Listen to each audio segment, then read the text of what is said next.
नमस्कार दोस्तों, मेरा नाम है विमल सिंह। बालाजी स्टडी अड्डा में आपका स्वागत है। डीएलएड फोर्थ सेमेस्टर के जैसे कि बैक टू बैक हम बहुविकल्पी आपको सभी सब्जेक्ट के करा रहे हैं। इससे पहले हमने इंग्लिश जो है उसका पार्ट नंबर 2 जो है वो देखा था। साइड में आई बटन में उसके बहुविकल्पी वाला वीडियो आपको मिल जाएगा। कंप्लीट प्लेलिस्ट वीडियो के डिस्क्रिप्शन में मिल जाएगी। आज हम लेकर आए हैं जो शांति शिक्षा आपका सब्जेक्ट है उसके अंतर्गत कुल 86 बहुविकल्पी देखेंगे, जिसमें आपके सभी वर्षों के 2016, 17, 18, 19 बहुविकल्पी भी शामिल होंगे और साथ साथ नए बहुविकल्पी हम देखेंगे। इसका कोई सेकंड पार्ट नहीं आएगा। सभी 86 के पूरे बहुविकल्पी हम लास्ट तक इसी वीडियो में देखेंगे और थोड़ा स्पीड में देखेंगे, तो आप भी अपनी स्पीड मेरे साथ बनाए रखिएगा। तो चलिए शुरू करते हैं। सबसे पहला प्रश्न कह रहा है कि शांति शिक्षा के निहितार्थ हैं, तो आप क्या कहेंगे? लोगों को हिंसा का मार्ग चुनने के बजाय शांति का मार्ग चुनने में सशक्त बनाना, आप कहेंगे बिल्कुल है। उन्हें शांति का उपभोक्ता बनाने के बजाय उनका सर्जक, सर्जक मतलब क्या होता है? निर्माणकर्ता बनाना। ऐसा ना हो कि शांति आप जो है उसको ग्रहण करें, आसपास का माहौल आपको शांति वाला नहीं बनाना है, खुद आपको ऐसा बनाना है कि आप सृजन करने वाले बन सके। तो आ भी सही है, बा भी सही है, आ बा बा दोनों यहाँ पर बिल्कुल सही हो जाएगा। दूसरा प्रश्न कह रहा है सामाजिक विकास के अंतर्गत प्रक्रियाएं जो है वो हैं। चार ऑप्शन दे रखे हैं। पहला कह रहा है बालकों द्वारा सामाजिक जो रूप है उससे अनुमोदित व्यवहार करना सीखना। दूसरा कह रहा है अनुमोदित सामाजिक भूमिका करना। तीसरा कह रहा है सामाजिक जो मनोवृत्ति है उसका विकास। और चौथा कह रहा है उपर्युक्त सभी। तो आप क्या कह सकते हैं? सामाजिक विकास के अंतर्गत सभी प्रक्रियाएं आती हैं, तो द आपका ऑप्शन बिल्कुल सही हो जाएगा। याद भी इनको रखिएगा ताकि यहाँ से यदि आपका अति लघु प्रश्न आए, लघु आए, तो आप इसमें पॉइंट जो है वो लिख सकें। प्रश्न आपका देखते हैं अगला, तीसरा, और आंसर हम हाइड करके जो है वो देखेंगे ताकि आप खुद से भी सोचिए आंसर। प्रश्न तीसरा कह रहा है व्यक्तित्व से अभिप्राय है। तो चार ऑप्शन दे रखे हैं, इन चारों में से एक बताना है आपको कौन सा सही होगा। तो व्यक्तित्व की प्रकृति संगठनात्मक और गत्यात्मक हो, तो बिल्कुल है आपका इसमें। व्यक्तित्व में मनो तथा शारीरिक दोनों प्रकार के गुण होते हैं, तो दो जब आपके सही है, तीसरा आप ना भी पढ़ें तो उपरोक्त सभी आपका सही होगा। बाकी तीसरा भी देख लीजिए, व्यक्तित्व वातावरण के समायोजन से अभिलक्षित होता है, सही हो जाएगा। देखते हैं अपना अगला प्रश्न जो है वो चौथा, व्यक्तित्व को निखारने में बाधक क्या है, उसको रोकता क्या है? तो दूसरों को सम्मान ना देना बिल्कुल रोकेगा, गाली देना भी रोकेगा, बात बात में झगड़ा करना भी रोकेगा। उपरोक्त सभी आपका बिल्कुल सही हो जाएगा। अगला प्रश्न 5 कह रहा है व्यक्तित्व के गुण हैं ईमानदारी और कर्तव्यनिष्ठा है, सहयोग और परोपकार भी है, सत्य बोलना भी है। तो उपरोक्त सभी आपका बिल्कुल सही हो जाएगा। मैंने पहले कहा है मैं स्पीड में चलूंगा, आप भी मेरे साथ स्पीड बनाए रखिएगा क्योंकि प्रश्न आपके 86 हैं, तो ज्यादा वीडियो लेंथी जो है वो ना हो। प्रश्न कह रहा है कि समाज के विभिन्न सदस्यों के बीच परस्पर होने वाली सामाजिक अंतःक्रिया के आधार क्या है, बेस क्या है? तो सहयोग और प्रतिस्पर्धा होता है, संघर्ष और व्यवस्था बनाए रखना भी सामाजिक अंतःक्रिया के लिए आवश्यक है, आत्मीकरण भी है। तो उपरोक्त सभी यहाँ भी आपका सही हो जाएगा। सातवां प्रश्न कह रहा है कि सारी शिक्षा शांति के लिए ही है। बहुत इंपॉर्टेंट कथन है, ध्यान रखिएगा। चार ऑप्शन है, पूछा गया है किसने दिया था? गांधी जी। यहाँ पर थोड़ा गलत लिखा है, महात्मा गांधी जी, स्वामी विवेकानंद, मारिया मोंटेसरी, या इनमें से कोई नहीं। चार ऑप्शन में से कौन सा सही होगा? बात करते हैं उत्तर की। तो ये जो कथन है वो आपका मारिया मोंटेसरी इनके द्वारा जो है वो दिया गया था। इंपॉर्टेंट है, ध्यान भी जो है वो रखिएगा। इस टाइप के आप कथन भी आपसे प्रश्न में पूछे जाने लगे हैं। आठवां प्रश्न कह रहा है कि शांति शिक्षा के उद्देश्य हैं शांति शिक्षा द्वारा हिंसा से संबंधित मुद्दों के प्रति जागरूक करना, आप कहेंगे बिल्कुल है। प्रशिक्षुओं को हिंसा के विभिन्न रूपों से आगाह करना, जागरूक करना, ये भी है। हिंसा से निपटने की समझ भी विकसित करना है। उपरोक्त सभी यहाँ भी आपका सही हो जाएगा। जिनको नहीं पता है मैं बता दूं, शांति शिक्षा से आपके 5 बहुविकल्पी जो है आपके पेपर में पूछे जाएंगे। नवा प्रश्न कह रहा है कि निम्नलिखित में से किसने शांति का पाठ पढ़ाने में अथक परिश्रम किया था?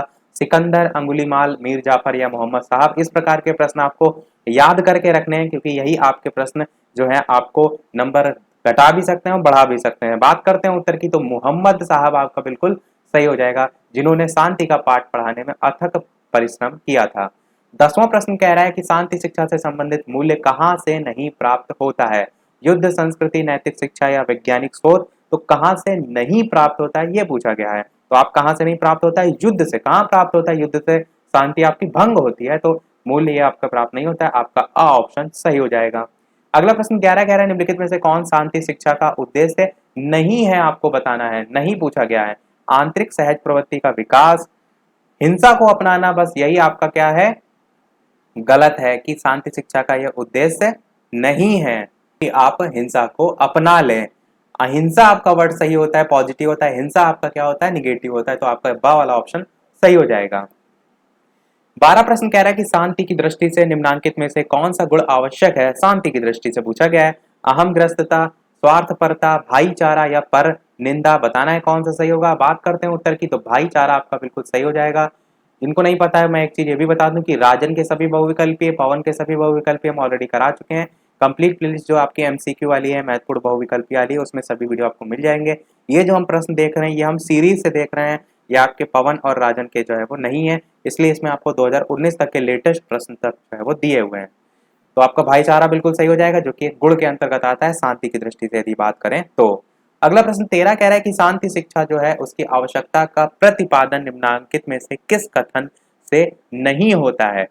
भावी पीढ़ी के लिए, समाज की समरसता के लिए, राष्ट्रों में मैत्री के लिए, या प्राकृतिक संसाधनों के अंधाधुंध दोहन के लिए।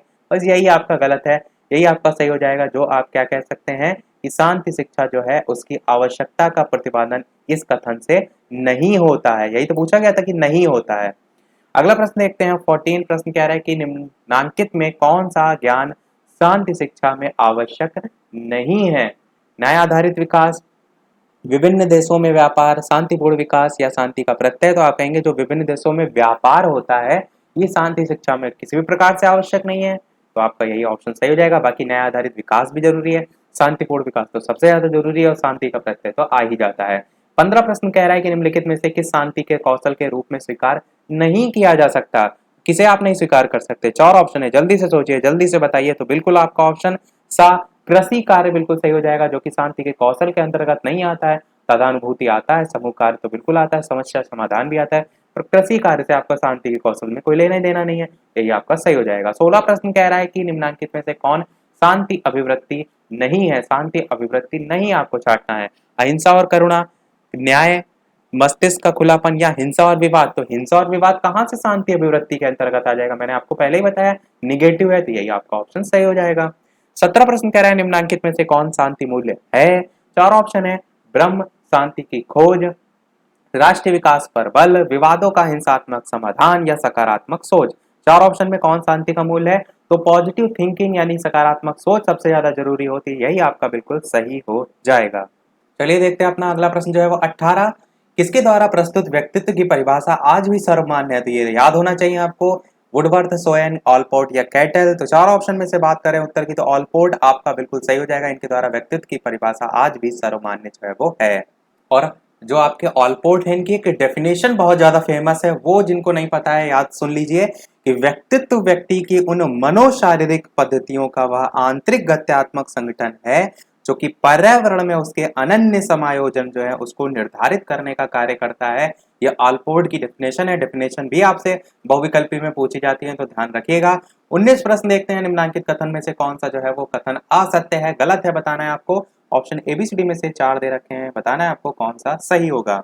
ऑप्शन एबीसीडी में से बात करते हैं उत्तर की, तो आपका ब वाला ऑप्शन, व्यक्तित्व के सभी गुण आनुवंशिक होते हैं, ये कथन आपका गलत है। क्यों? क्योंकि आप तो आसपास के वातावरण से भी तो अर्जित करते हैं। अगला प्रश्न 20 कह रहा है कि अच्छी आदत डालने के लिए क्या नहीं करना चाहिए। दृढ़ निश्चय और संकल्प आप कह सकते हैं करना चाहिए। नियमित जीवन, यहाँ पर थोड़ा सा मिसप्रिंटिंग है, नियमित जीवन नहीं, नियमित व्यायाम जैसी ऐसी चीज को यहाँ पर होगी, तो ये भी आपका सही है। पर क्योंकि यदा कदा यहाँ पर वर्ड लिखा है, यदा कदा अभ्यास करना चाहिए, ये आपका गलत है। क्यों? अभ्यास तो आपको हमेशा डेली करना चाहिए। दंड और पुरस्कार, ये लिखा है अच्छी आदत डालने के लिए क्या नहीं करना चाहिए। दंड और पुरस्कार को आप निगेटिव और पॉजिटिव दोनों सेंस में लेते हैं, पर यहाँ ऑप्शन के अकॉर्डिंग यदा कदा अभ्यास को ही आप टिक लगाएंगे। अच्छी आदत डालने के लिए क्या नहीं करना चाहिए, तो यदा कदा अभ्यास नहीं, नियमित अभ्यास आपका ज्यादा सही होगा। बाकी दंड और पुरस्कार को आप यहाँ पर रख सकते हैं, बाकी तो अन्य ऑप्शन है ही। नियमित की जगह यहाँ व्यायाम जो है वो कर लीजिएगा। अगला प्रश्न 21 कह रहा है कि निम्नांकित कथनों में से कौन सा कथन स्व जागरूक बालक की विशेषता बताता है, बताना है यहाँ पर आपको। वह विद्यालय का सर्वोत्तम विद्यार्थी है, परिवार और पास पड़ोस में सभी उसे प्यार करते हैं, वह अपने व्यवहार के दूसरों पर पड़ने वाले प्रभाव को भी समझता है, और उसकी आदतें जन्मजात होती हैं। तो बताना क्या है, कौन सा कथन स्व जागरूक बालक की विशेषता बताता है, जो अपने आप जागरूक है, कोई दूसरा ना उसे करे। तो आप क्या कहेंगे, स वाला ऑप्शन सही होगा कि वह अपने व्यवहार के दूसरों पर पड़ने वाले प्रभाव को भी समझता है, यही आपका बिल्कुल सही हो जाएगा। अगला प्रश्न देखते हैं 22, निम्नांकित में से कौन सा गुण व्यक्तित्व के 5 गुणों में शामिल नहीं है। इसके लिए आपको पता होना चाहिए कि व्यक्तित्व के 5 गुण होते कौन कौन से हैं, तो इनको रट लीजिए। 2017 में आपका अति लघु में प्रश्न यहाँ से आया भी था इसी शांति शिक्षा वाले पेपर में। तो कौन कौन से? सबसे पहला होता है खुलापन, जिसको हम इंग्लिश में ओपननेस के नाम से जानते हैं। दूसरा आपका होता है चैतन्यता। तीसरा होता है आपका बहिर्मुखता, जो कि यहाँ पर बा ऑप्शन में देखिए दे भी रखा है। चौथा होता है आपका सहमति जन्यता, और पांचवा होता है आपका स्नायु विकृति, जो कि आपका यहाँ पर ऑप्शन में सा में भी देखिए स्नायु विकृति दे रखा है। तो ये 5 होते हैं। खुलापन भी आएगा इसमें, बहिर्मुखता आएगा, पर सामाजिकता नहीं आएगा 5 गुणों में। यही आपका सही हो जाएगा। तो दा वाला आपका ऑप्शन बिल्कुल सही हो जाएगा। पांचों के नाम अवश्य याद रखिएगा। मैं फिर से कह रहा हूं, एक बार फिर से मैं रिपीट कर देता हूं। खुलापन, चैतन्यता, बहिर्मुखता, सहमति जन्यता और स्नायु विकृति। अगला प्रश्न देखते हैं 23 की निम्नांकित में से कौन सा कथन आपको बताना है सत्य है? स्वभाव जन्मजात गुण है, स्वभाव और आदत दोनों जन्मजात गुण हैं, या व्यक्तित्व वंश परंपरा और वातावरण का जोड़ है, या शांति एक पारिवारिक समस्या है? तो बात करते हैं उत्तर की ऑप्शन एबीसीडी में से। बिल्कुल आपका आ ऑप्शन सही हो जाएगा। स्वभाव आपका जन्मजात गुण जो है वो होता है, ये कथन बिल्कुल सही है। किसी का भी आप स्वभाव देखते हैं जन्मजाति उसमें लक्षण होते हैं। वीडियो पसंद आ रहा हो, इतनी हम आपके लिए दिन रात मेहनत कर रहे हैं, तो वीडियो को लाइक भी अवश्य कर दीजिएगा ताकि मुझे मोटिवेशन मिलता रहे। मैं इसी प्रकार बैक टू बैक आपको एग्जाम के अंतिम तारीख तक, अंतिम समय तक इसी प्रकार आपको अच्छे अच्छे वीडियो प्रोवाइड कराता रहूं। बस आप लाइक करके मेरा हौसला बढ़ाते रहिएगा। प्रश्न देख लेते हैं अगला 24। साथी समूह में बच्चा किसके प्रति अपने आप को उत्तरदायी समझता है? 4 ऑप्शन है, बताना है कौन सा सही होगा। तो बिल्कुल समूह के नेता के प्रति जो है आपका बिल्कुल सही हो जाएगा। साथी समूह में जो बच्चा होता है किसके प्रति? तो समूह के नेता के प्रति अपने आप को उत्तरदायी समझता है। अगला प्रश्न 25 कह रहा है कि बोध के विषय में कौन सा कथन सत्य नहीं है? आपको बताना है कौन सा नहीं सही है। 4 ऑप्शन दे रखे हैं, छांटना है आपको ऑप्शन एबीसीडी में से। तो आप कह सकते हैं ये सामूहिक होता है, ये आपका सही नहीं है बोध के विषय में। बाकी तो है, जटिल मानसिक प्रक्रिया भी, अर्जित योग्यता भी है, बाह्य जगत के बारे में ज्ञान भी प्राप्त जो है उससे होता है। अगला प्रश्न 26 कह रहा है साथी संबंधों में विविधता के विषय में कौन सा कथन सत्य नहीं है? कुछ लोगों को स्पीड हो सकता है ज्यादा लग रही हो, तो क्या कर सकते हैं, जब मैं यहाँ पर प्रश्न पढ़ता हूँ यहाँ पर वीडियो पॉज कर लीजिए, खुद से सोचिए, फिर आंसर सुनिए कि कौन सा यहाँ पर सही होगा। बात करते हैं उत्तर की ऑप्शन एबीसीडी में से। तो बिल्कुल आपका ऑप्शन जीवन लक्ष्य जो है इसकी समानता सही हो जाएगा। तो साथी संबंध जो है उसमें विविधता के विषय में कौन सा कथन सत्य नहीं है? तो ये नहीं सही है। बाकी आपसी जो संबंध उसमें लगाव की मजबूती भी होनी चाहिए, सामाजिक आर्थिक स्थिति भी, और जाति धर्म ये तीनों आ जाएंगे। अगला प्रश्न देखते हैं 27। प्रश्न कह रहा है कि आक्रामकता के विषय में कौन सा कथन सत्य है? तो कौन सा कथन सत्य है? यहाँ पर आप देखिए पढ़ने में ही आपको समझ में आ रहा है कि किशोर जो होते हैं उनका आक्रामक व्यवहार अशाब्दिक होता है, यही आपका कथन सत्य है। तो आक्रामकता के विषय में ये सही है। बाकी इस पर लिंग का प्रभाव पड़ता है ऐसा कुछ नहीं है। शांति के लिए आक्रामकता आवश्यक तो बिल्कुल नहीं है। और तीसरा कह रहा है कि अभिवृत्ति के विकास में आक्रामकता जो है वो नियंत्रित की जा सकती है, तो ऐसा भी आपका नहीं है। अगला प्रश्न कह रहा है 28 है कि निम्नलिखित में से कौन सा कारक रसेल के अनुसार चरित्र का आधार नहीं है? तो बात करते हैं ऑप्शन एबीसीडी में से कौन सा सही होगा। तो रसेल के अनुसार चरित्र का आधार कौन सा नहीं है? तो आप कहेंगे नैतिकता नहीं है, बाकी जीवन शक्ति, साहस, संवेदनशीलता ये सभी आपके होते हैं। अगला प्रश्न कह रहा है कि निम्नांकित में से कौन सा नैतिकता का विशेषता यहाँ पर बताना है कौन सी नहीं है? नैतिकता की विशेषता पूछी गई है यहाँ पर, तो कौन सी नहीं है? आप कहेंगे यश मान हेतु कल्याण करना, यही आपका गलत होगा। बाकी समूह के मानदंडों के अनुरूप व्यवहार तो होता है, सार्वजनिक कल्याण भी होता है, आंतरिक प्रेरणा तो सबसे ज्यादा जरूरी है, इंटरनल मोटिवेशन। 30 प्रश्न कह रहा है कि निम्नांकित में से कौन सा समाज अनुकूल व्यवहार जो है वो नहीं है? दूसरों का हित करना, पुरस्कार की इच्छा करना, यातायात के नियमों का पालन, या स्वेच्छा से दान करना। तो ऑप्शन एबीसीडी में से आप कहेंगे कौन सा समाज अनुकूल व्यवहार सही नहीं है? तो आप कहेंगे पुरस्कार की इच्छा करना है। कोई भी आप कार्य करें पुरस्कार की इच्छा लेकर कर रहे हैं तो वो आपका सही नहीं होता समाज अनुकूल व्यवहार के अंतर्गत आपका। अगला प्रश्न 31 कह रहा है निम्नलिखित में से चरित्र के विकास के लिए क्या आवश्यक है? कक्षा में चरित्र पर व्याख्यान ये ज्यादा जरूरी है, टीवी देखना ज्यादा जरूरी है, सदाचार युक्त पर्यावरण जरूरी है, या विद्यालय का असहयोग जरूरी है? तो आप क्या कहेंगे? सदाचार युक्त पर्यावरण सबसे ज्यादा जरूरी है। चरित्र के विकास के लिए हम क्या कहते हैं? आसपास का एटमॉस्फेयर अच्छा होगा तो बच्चा भी उतना अच्छा जो है वो ग्रो करेगा, तो ये आपका सही हो जाएगा। अगला प्रश्न कह रहा है कि वॉटसन के व्यवहार के लिए किसको महत्वपूर्ण माना जाता है? बहुत ही इंपॉर्टेंट क्वेश्चन है। उद्दीपन, अनुक्रिया, उद्दीपन और अनुक्रिया दोनों, या चेतना? तो ऑप्शन एबीसीडी में से कौन सा सही होगा? बात करते हैं उत्तर की, तो आपका उद्दीपन और अनुक्रिया दोनों बिल्कुल सही हो जाएगा। जिनको उद्दीपन और अनुक्रिया नहीं पता है वो भी मैं थोड़ा सा शॉर्ट में बता देता हूँ। उद्दीपन क्या होता है? उद्दीपन होता है आपका स्टिमुलस, एस से, और अनुक्रिया क्या होती है, रिस्पॉन्स होती है। स्टिमुलस को आप थोड़ा सा लक्ष्य से आप समझ लीजिए, जैसे कि आप यहाँ पर पढ़ाई कर रहे हैं इसलिए कि आप आगे चलकर शिक्षक बन सकें, तो आपका जो लक्ष्य है वो क्या है, शिक्षक बनना। तो शिक्षक बनना क्या है, स्टिमुलस है, उद्दीपन है, और उसके प्रति जो आप कार्य कर रहे हैं, क्रिया कर रहे हैं, मेहनत कर रहे हैं, दिन रात एक पढ़ रहे हैं, वो क्या है, अनुक्रिया है। यानी कि उद्दीपन जो है उसके प्रतिक्रिया क्या है, जो कार्य है वो अनुक्रिया आपका कहलाए। तो इस प्रकार से दोनों आपस में संबंधित होते हैं। 33 प्रश्न कह रहा है कि नए जो अनुबंध है उनका निर्माण होता है खोज से, प्रभाव के नियम से, अनुकूलन के नियम से, या खोज और अनुकूलन दोनों के नियम से। बात करते हैं उत्तर की, तो आपका सा ऑप्शन अनुकूलन के नियम से बिल्कुल सही हो जाएगा, नए अनुबंध का निर्माण होता है। 34 प्रश्न कह रहा है कि निम्नलिखित में से कौन सी रणनीति परिवार द्वारा शांति के लिए निर्माणकारी जो व्यवहार है उसके लिए अपनाई जाती है। घर का वातावरण, बच्चे से व्यवहार, शिक्षा को महत्व देना, या सामाजिक आर्थिक स्थिति में सुधार। तो आप क्या कहेंगे कि सामाजिक आर्थिक स्थिति में सुधार जो है यही सही हो जाएगा, क्योंकि प्रश्न में आपसे क्या कहा गया था, नहीं अपनाई जाती है। अब कोई भी शांति के लिए, ऐसा तो है नहीं, आर्थिक का मतलब क्या है, आप ज्यादा पैसा कमाना शुरू कर दें तो क्या शांति के लिए, निर्माणकारी व्यवहार के लिए आप ये रणनीति अपनाएंगे, तो ऐसा नहीं है। वातावरण, एटमॉस्फेयर सही करते हैं, बच्चे से व्यवहार सही करते हैं, शिक्षा को भी महत्व देते हैं, तो वो सारे बाकी सही है, ये वाला आपका सही नहीं है। अगला प्रश्न 35 कह रहा है अवांछित व्यवहार को हतोत्साहित करना। यहाँ पर प्रोत्साहित नहीं लिखा है, प्रोत्साहित किसी को बढ़ाना होता है और हतोत्साहित उसको गिराना होता है। तो अवांछित व्यवहार जो है उसको हतोत्साहित करने के लिए शिक्षक को क्या नहीं करना चाहिए, पुरस्कार का प्रयोग, निष्पक्ष रहना, माना कि बच्चे ठीक नहीं हैं, और नियमित दिनचर्या का पालन। तो आपको पढ़ने से समझ आ रहा है कि माना कि बच्चे ठीक हैं, बच्चे को आप हतोत्साहित किस प्रकार से करेंगे, ये आपका गलत हो जाएगा, क्योंकि प्रश्न में आपसे यही पूछा गया था क्या नहीं करना चाहिए। तो क्या नहीं करना चाहिए, ये नहीं करना चाहिए कि माना कि बच्चे ठीक नहीं है, अरे उनको बढ़ाइए, उनको अधिक से अधिक प्रोत्साहित कीजिए। अगला प्रश्न देखते हैं 36, सकारात्मक व्यवहारिक सहायता या सहयोग के लिए शिक्षक को क्या करना चाहिए, यह पूछा गया। यहाँ पर सभी छात्रों से एक ढंग से व्यवहार करना चाहिए, या कठोर दंड, नहीं। स्वतः पाठ्यक्रम का निर्माण आप कहेंगे नहीं। व्यवहार के पर्याप्त विकल्प रखना, ये आपका हो सकता है, और सभी छात्रों से एक ढंग से कार्य करवाना, ये भी हो सकता है। पर कार्य करवाना किस हिसाब से आपका सहायता या सहयोग के लिए शिक्षक के संबंध में, या सकारात्मक व्यवहार के संबंध में आपका सही होगा, ये ज्यादा सही होगा कि व्यवहार के पर्याप्त विकल्प रखना, ये आपका बिल्कुल सही हो जाएगा। अगला प्रश्न देखते हैं 37, कि निम्नांकित क्रियाओं में कौन सी मौखिक हिंसा है। अब हिंसा के संबंध में पूछा गया और मौखिक हिंसा पूछा गया है, तो चार ऑप्शन में कौन सा सही होगा, तो आप कहेंगे गालियां देना, यही आपका मौखिक रूप में आता है। बाकी सभी तो आप देख रहे हैं शारीरिक आ रहा है, जैसे मारना वगैरह, तो ये शारीरिक हिंसा में आता है। अगला प्रश्न 38 कह रहा है मीडिया की श्रेणी है।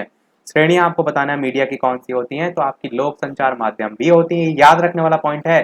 जनसंचार माध्यम भी होती है, मुद्रित माध्यम या प्रिंट मीडिया भी होती है। तो उपरोक्त सभी आपका बिल्कुल सही हो जाएगा। कुछ चीजें रटने वाली है, कुछ चीजें समझने वाली है, तो रटने वाली आपको रटी होनी चाहिए, समझने वाली आप पेपर में समझ जाएंगे।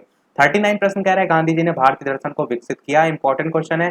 तत्व मीमांसा, नीति मीमांसा, समाज दर्शन, उपरोक्त सभी। तो आप क्या कहेंगे, उपरोक्त सभी आपका बिल्कुल सही हो जाएगा। भारतीय दर्शन को विकसित किया इन सभी क्षेत्रों में। अगला प्रश्न देखते हैं कि शिक्षा दर्शन का क्रियात्मक पक्ष है, यह दार्शनिक चिंतन का एक पहलू है, ये कथन किसका है।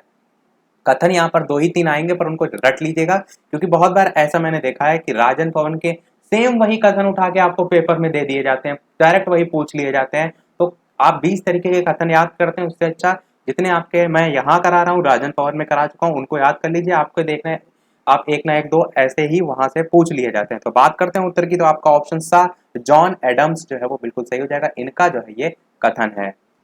देखते हैं अपना अगला प्रश्न 41। 40 आपके लगभग आधे प्रश्न हम अभी तक कर चुके हैं, क्योंकि 86 तक हम प्रश्न जाएंगे। 41 प्रश्न कह रहा है कि गांधी जी के अनुसार शिक्षण विधि होनी चाहिए, कैसी होनी चाहिए, तो एक पॉइंट में याद रखिए, मातृभाषा पर बेस्ड हो, पुस्तकी ना होकर क्राफ्ट केंद्रित हो।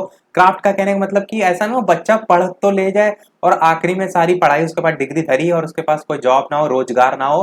रोजगार परक शिक्षा होनी चाहिए, ये गांधी जी इसने जो है इनके पक्ष में थे।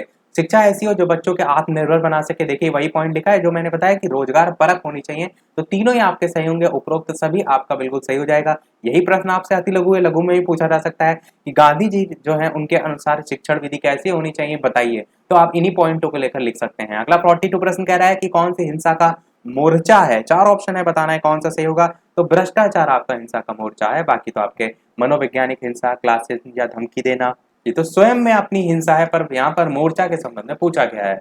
43 प्रश्न कह रहा है कि निम्नलिखित में से कौन सा विकल्प जो है वो हिंसा के मुख्य 5 खतरों में शामिल नहीं है?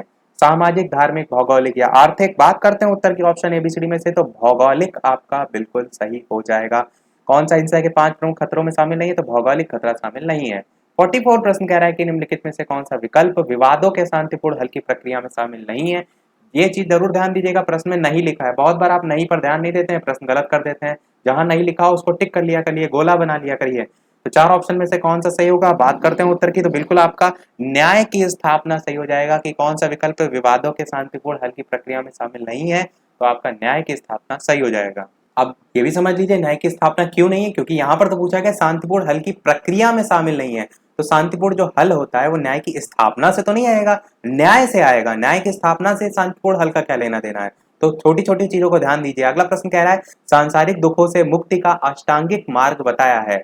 महावीर स्वामी ने, अरविंद घोष ने, महात्मा बुद्ध ने या विवेकानंद ने? याद रखने वाला प्रश्न याद रखिएगा।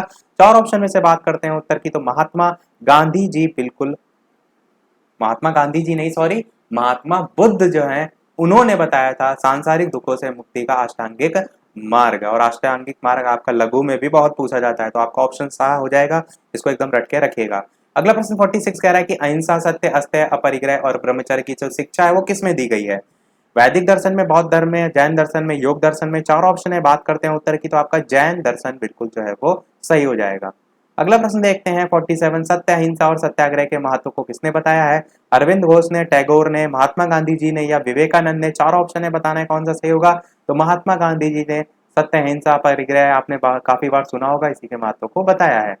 अगला प्रश्न कह रहा है कौन सी घटना को तनाव का स्रोत कह सकते हैं? खेलना, घूमना, ध्यान लगाना, विवाद होना? तो तनाव की बात की गई, ध्यान लगाने में विवाद नहीं होता है, विवाद होना जो है ये तनाव का स्रोत होता है। तो यही आपका बिल्कुल सही होगा, ऑप्शन नंबर द। 49 प्रश्न कह रहा है कि जो पतंजलि हैं उनके अनुसार योग का क्या अर्थ है? एकाग्रता है, आसन लगाना है, अनुशासन है, चित्तवृत्ति का निरोध है? 4 ऑप्शन दे रखे हैं, बताना है आपको कौन सा सही होगा। तो चित्तवृत्ति जो है इसका निरोध, यही आपका ऑप्शन सही हो जाएगा इनके अनुसार योग का अर्थ। अगला प्रश्न कह रहा है 50 निम्नलिखित में से कौन अष्टांग योग जो है उसमें शामिल नहीं है? मैंने आपको पहले भी बताया कि जो अष्टांग योग है उससे लघु अति लघु में बहुत प्रश्न आता है। इसलिए आपका 2018 में भी पूछा गया था, 2016 में भी पूछा गया था, लघु में बहुत प्रश्न आता है। तो चलिए मैं एक बार बता भी देता हूँ कौन कौन से अष्टांग योग होते हैं। तो एक होगा आपका यम, दूसरा होगा आपका नियम, तीसरा होगा आसन, चौथा होगा प्राणायाम, चौथा हो गया, पांचवा हो जाएगा आपका प्रत्याहार, छठा हो जाएगा धारणा, सातवां हो जाएगा ज्ञान, आठवां हो जाएगा समाधि। तो ये आपके टोटल 8 होते हैं। इनमें से जो प्रथम 5 होते हैं उनको हम बहिरंग के अंतर्गत रखते हैं, योग के बहिरंग, और जो बाद के होते हैं उनको हम योग के अंतरंग के अंतर्गत रखते हैं, यानी कि अंतिम 3। तो ये भी पूछा जा सकता है तो योग के बहिरंग और अंतरंग बताइए। आपको अष्टांग योग पता है और आप गलत करके चले जाएं तो ऐसा ना करिएगा, ध्यान रखिएगा। अब अष्टांग में कौन सम्मिलित नहीं है, ऑप्शन एबीसीडी में से बात करते हैं उत्तर की, तो आपका बिल्कुल ऑप्शन सा प्रणाम सही हो जाएगा। प्रणाम नहीं आता, बाकी तो मैंने तीनों आपको बता ही दिए। 51 प्रश्न कह रहा है लोकतंत्र के मूलभूत सिद्धांतों में निम्नलिखित में से कौन सम्मिलित नहीं है? 4 ऑप्शन है, बताना है कौन सा सही होगा। तो बिल्कुल आपका ऑप्शन नंबर सा पंथ निरपेक्षता। पर प्रश्न में ध्यान दीजिए, यहाँ पर सम्मिलित नहीं पूछा गया, तो जातिवादिता आपका सही होगा। जातिवाद आपका सम्मिलित नहीं है। यदि लोकतंत्र के मूलभूत सिद्धांतों में बात करें, मूलभूत सिद्धांतों में तो आपके स्वतंत्रता, समानता, पंथ निरपेक्षता ये तीनों आते हैं, पर जातिवादिता नहीं आता। जातिवाद पर या जाति पर आधारित कोई भी विभाजन या भेदभाव, ये सारी चीजें नहीं आती हैं। 52 प्रश्न कह रहा है निम्नलिखित में से संविधान के किस भाग में मूल कर्तव्यों का उल्लेख किया गया है? मोस्ट इंपॉर्टेंट क्वेश्चन है, बहुत बार पूछा जाता है कॉम्पिटेटिव लेवल में भी। बताना है आपको ऑप्शन एबीसीडी में से कौन सा सही होगा। बात करते हैं उत्तर की, तो इंपॉर्टेंट क्वेश्चन है, याद रखिएगा। बात करते हैं उत्तर की, ऑप्शन एबीसीडी में से कौन सा सही होगा। तो बिल्कुल आपका भाग 4A, या ए की जगह आपको का भी लिखा देखने को मिलता है, भाग 4 का।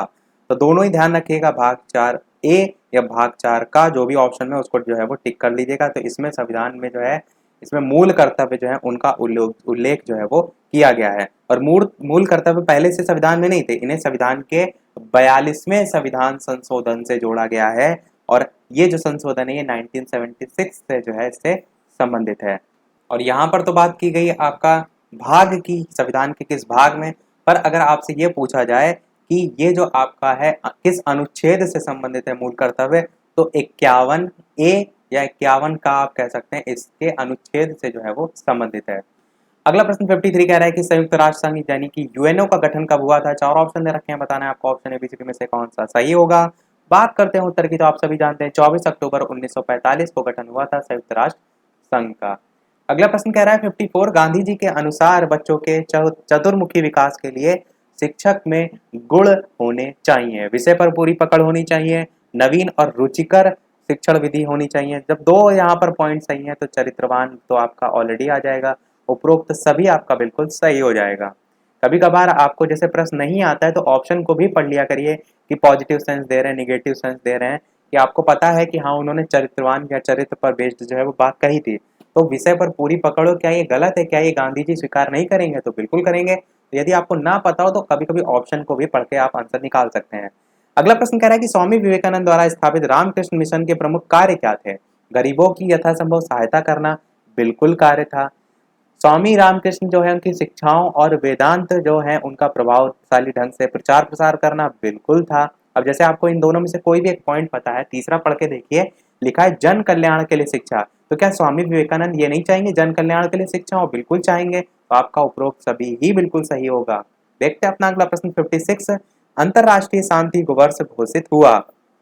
चार ऑप्शन है, 1886, 1986, 1996 या इनमें से कोई नहीं। चार ऑप्शन है, बताना है आपको ऑप्शन एबीसीडी में से कौन सा सही होगा। तो 1986 आपका बिल्कुल ऑप्शन नंबर बा वाला जो है वो बिल्कुल सही हो जाएगा।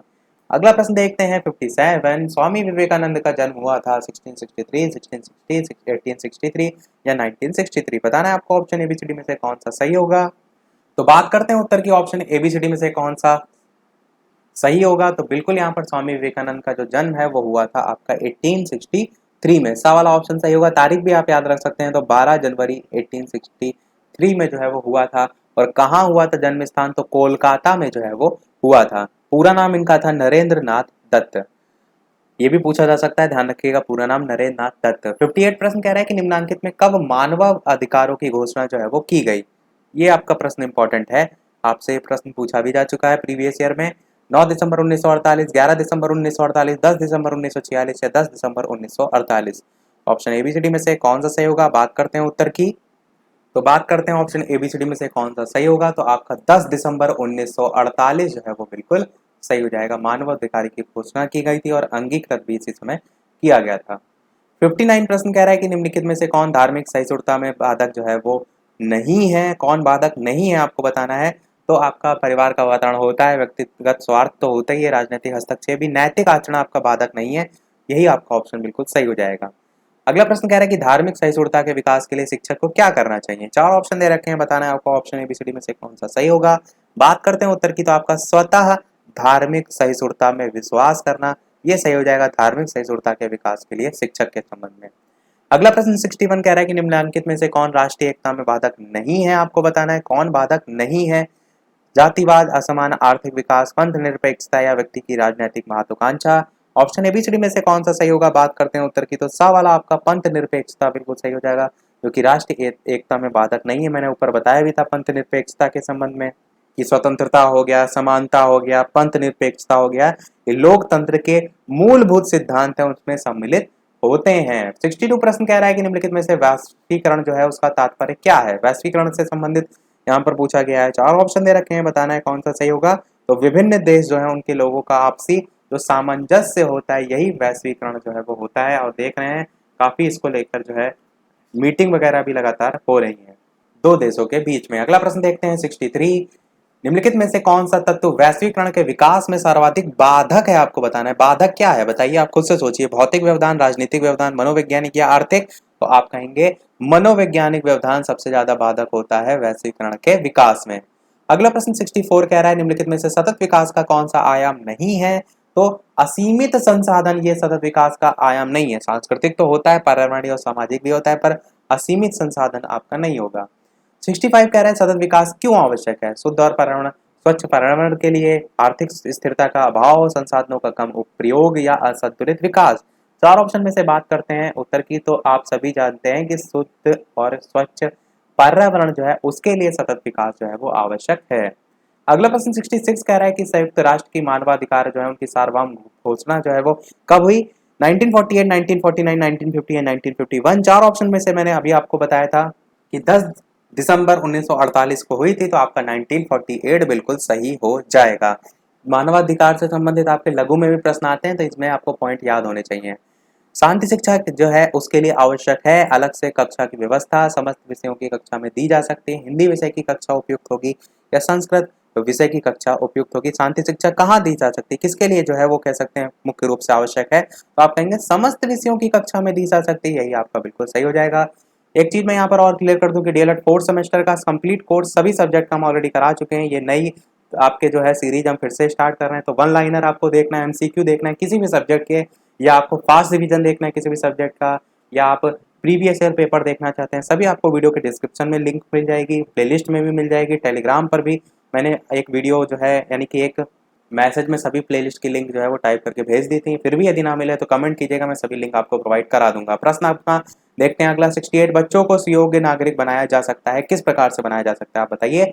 गुणवत्तापूर्ण शिक्षण द्वारा, बिल्कुल। नैतिकता का पाठ पढ़ाने से, सद्गुणों के विकास से, या उच्च कोटि की प्रार्थना कराकर। तो प्रार्थना से तो कोई लेना देना नहीं है। सुयोग्य नागरिक आप गुणवत्तापूर्ण शिक्षण से कराएंगे, क्यों? क्योंकि अगर आप गुणवत्तापूर्ण शिक्षण देंगे तो उसके अंतर्गत नैतिकता का भी विकास होगा, उसके अंतर्गत सद्गुण भी आएगा। तो तीनों चीजें आपकी सही है बिल्कुल, पर शिक्षा से जब तीनों ही चीजें आ रही हैं तो आपको तो सबसे अच्छा ऑप्शन सेलेक्ट करना है, तो पूर्ण शिक्षा आपका बिल्कुल सही हो जाएगा। एक चीज मैं और आपको बता दूं कि यहाँ से यानी 68 से प्रश्न से देखिए आपके प्रीवियस ईयर के क्वेश्चन स्टार्ट हो गए हैं, 2016 के प्रश्न स्टार्ट हो गए हैं, और यहीं से नहीं आपका इससे पहले वाला भी प्रश्न 2016 का ही था। तो हम टोटल पहले 2016 के 5 प्रश्न देखेंगे, फिर 2017 के, फिर 2018 के, फिर 2019 के, यानी कि जो अब ये प्रश्न चल रहे हैं ये प्रीवियस ईयर में पूछे जा चुके हैं। तो इससे आपको एक अंदाजा लगेगा कैसे कैसे प्रश्न पूछे जाते हैं। 69 प्रश्न कह रहा है कि योग दर्शन के प्रणेता कौन थे? पतंजलि थे, शंकराचार्य थे, अरविंद घोष या मनु? आपने बहुत जगह नाम सुना होगा पतंजलि का, तो आप आसानी से इसे टिक कर सकते हैं, पतंजलि आपका बिल्कुल सही हो जाएगा। अगला प्रश्न कह रहा है कि शांति जो है उसके लिए शिक्षा नैतिक विकास के साथ साथ उन मूल्यों, दृष्टिकोणों और जो कौशल है उनके पोषण पर भी बल देती है जो कि सामंजस्य बैठाने के लिए आवश्यक है। तो बताना है आपको प्रकृति और मानव जगत के बीच किन दो की बात की गई है, विद्यालय और समुदाय के बीच, प्रधानाध्यापक और शिक्षक के बीच, या शिक्षक और बच्चों के बीच। बात करते हैं उत्तर की, तो पहला ऑप्शन आपका बिल्कुल सही हो जाएगा, प्रकृति और मानव जगत के बीच बिल्कुल सही हो जाएगा। अगला प्रश्न देखते हैं, विश्व भारती की स्थापना किसने की थी? मोस्ट इंपॉर्टेंट क्वेश्चन है, रट के रखिएगा एकदम।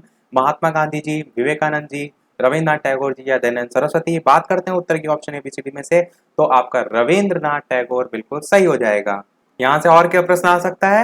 यहाँ से प्रश्न ये भी पूछा जा सकता है, जो विश्व भारती है विश्वविद्यालय, उसके संबंध में, विश्व भारती विश्वविद्यालय के संबंध में यदि पूछा जाए तो 1921 में जो रविन्द्रनाथ ठाकुर थे या टैगोर थे, एक ही नाम है, इन्होंने पश्चिम बंगाल के शांति निकेतन नगर में स्थापना जो है वो की थी। ये आपका जो है वो विश्व भारती जो विश्वविद्यालय भारत के केंद्रीय विश्वविद्यालयों में से एक जो है वो है। अगला प्रश्न 72 कह रहा है, निम्नांकित में से कौन सा गुण व्यक्तित्व के 5 गुणों में शामिल है या बताना है। तो 5 गुण व्यक्तित्व के मैंने बता दिए थे स्टार्टिंग में, उसी से देखिए प्रश्न आया है। तो खुलापन मैंने बताया था वहां पर होता है, यही आपका बिल्कुल सही हो जाएगा। तो यहां तक आपके 2016 के 5 प्रश्न हो गए। यहां से हम देख रहे हैं 2017 के 5 प्रश्न। तो ऊ बंधन का निर्माण किससे होता है, ये आपसे पूछा गया है। खोज से, प्रभाव के नियम से, अनुकूलन के नियम से, खोज और अनुकूलन से। बताना है आपको ऑप्शन एबीसीडी में से कौन सा सही होगा। तो सा आपका ऑप्शन अनुकूलन के नियम से बिल्कुल सही हो जाएगा। अगला प्रश्न 74 कह रहा है, शांति निकेतन और विश्व भारती की स्थापना की थी। देखिए विश्व भारती के संबंध में 2016 में प्रश्न पूछा गया, फिर 2017 में भी रिपीट हुआ, और आपका मैंने क्या बताया आंसर, रविंद्रनाथ टैगोर बिल्कुल सही हो जाएगा। और शांति निकेतन के संबंध में भी मैंने बताया कि जो विश्वविद्यालय था शांति निकेतन नगर में ही उन्होंने स्थापना भी की थी। तो आपका ऑप्शन बा बिल्कुल सही हो जाएगा। 75 प्रश्न देखते हैं, कौन लोकतंत्र के सिद्धांत हैं इनमें बताना है आपको। तो 4 ऑप्शन दे रखे हैं, बताना है आपको ऑप्शन एबीसीडी में से। बात करते हैं उत्तर की, तो स्वतंत्रता भी होता है, समाजवाद भी होता है और समानता भी होता है। अगला प्रश्न कह रहा है 76 कि संयुक्त राष्ट्र संघ में शांति और अहिंसा के संस्कृति का अंतरराष्ट्रीय दशक कब घोषित किया गया था। अच्छा प्रश्न है, 4 ऑप्शन है, बताना है कौन सा सही होगा। तो 2001 से 2010 के बीच जो है वो घोषित किया गया था, यही आपका बिल्कुल सही हो जाएगा। अगला प्रश्न कह रहा है कि लोकतंत्र शासन वह प्रणाली है जिसमें जनता का शासन जनता द्वारा जनता के लिए होता है। बहुत ही फेमस कथन है, किनका है, अब्राहम लिंकन का है। तो याद रखिएगा, इन्होंने कहा था लोकतंत्र क्या है, जनता का जनता के लिए जनता द्वारा शासन। तो ये आपका प्रश्न 2018 में पूछा गया था। यहाँ से आपके प्रश्न स्टार्ट हो रहे हैं 2018 के, 2017 के भी आपके 5 प्रश्न समाप्त हुए, यहाँ से 2018 के हैं। अगला प्रश्न 78 कह रहा है योग दर्शन के प्रणेता हैं महर्षि कपिल हैं, महर्षि कणाद हैं, महर्षि पतंजलि हैं या महर्षि विश्वामित्र हैं। 4 ऑप्शन है, बताना है कौन सा सही होगा। तो आपको मैंने ये भी प्रश्न ऊपर दिख कराया कि महर्षि पतंजलि जो है वो हैं। तो देखिए प्रश्न रिपीट हो रहे हैं कि नहीं हो रहे हैं, बिल्कुल हो रहे हैं। 2016 में यही प्रश्न पूछा गया था, 2018 में फिर यही पूछा गया। तो प्रीवियस ईयर जितने आपको एकदम रटे होने चाहिए। वीडियो पसंद आ रहा हो, इतनी सारी हम आपके लिए मेहनत कर रहे हैं, तो एक लाइक अवश्य कर दीजिएगा, ताकि ज्यादा से ज्यादा आप लोगों के लाइक होंगे। उसी के साथ साथ मुझे भी मोटिवेशन मिलेगा, मुझे भी अच्छा लगेगा कि मैं आपके लिए जो मेहनत कर रहा हूँ वो बेकार बिल्कुल भी नहीं जा रही है। और इतनी सारी हम मेहनत करते हैं तो एक लाइक तो आपका बनता ही है। बात करते हैं अगले प्रश्न 79 की कि तनाव प्रबंधन की तकनीक कौन सी नहीं है। 4 ऑप्शन है, बात करें उत्तर की तो आपका सदैव चिंताग्रस्त रहना, ये आपकी तकनीक नहीं होती है। आप तनाव को प्रबंधन की बात की गई, ठीक करने की बात की गई है, तो अगर आप सदैव चिंताग्रस्त रहेंगे तो कहां से उसका प्रबंधन होगा। तो यही आपका बिल्कुल सही हो जाएगा। अगला प्रश्न 80 जो है फिर से आपका वही आ गया जो मैंने आपको बताया था। संयुक्त राष्ट्र संघ की स्थापना कब हुई, तो मैंने आपको क्या बताया था कि 1945 में हुई थी। और तारीख की बात करें तो आपका 24 अक्टूबर 1945 को हुई थी, यही आपका बिल्कुल सही हो जाएगा।